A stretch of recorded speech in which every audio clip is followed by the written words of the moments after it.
សូមគោរពជំរាបសួរពុកម៉ែបងប្អូនថ្ងៃនេះខាង Channel YouTube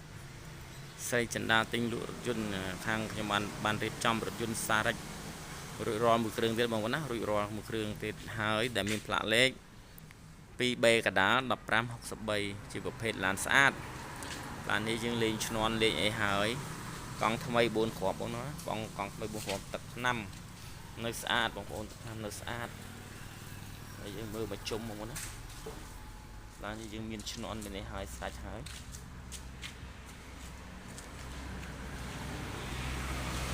ជន់ផ្លាកលេខវែងហើយបងប្អូនណាមានចំអកមានអីហើយទៀតបងប្អូនទិញយកទៅប្រើប្រាស់លក្ខណៈជាគ្រួសារដឹកទំនិញឬដាក់ជួលបងប្អូនណាឡាននេះឆ្នាំផលិត010កង់ថ្មី4គ្រាប់បងប្អូនកង់ថ្មី4គ្រាប់ជំនាញជូនឡានស្អាតជូនពុកម៉ែបងប្អូនទិញយកទៅប្រើប្រាស់ពិតជាមិនខកអំណងទេសាច់ក្នុងមួយថ្មីបងប្អូនណាខាងក្នុងថ្មី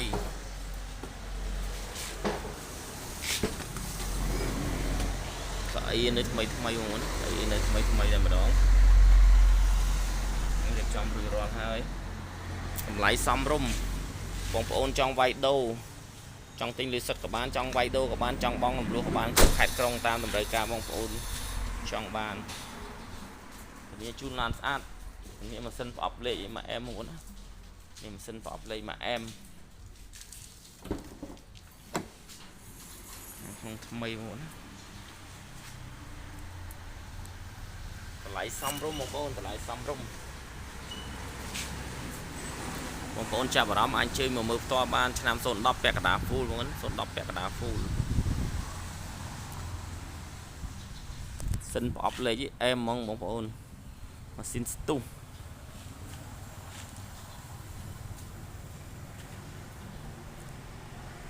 អរគុណពុកម៉ែបងប្អូនដែលបានឃើញវីដេអូនេះហើយសូមមេត្តាជួយ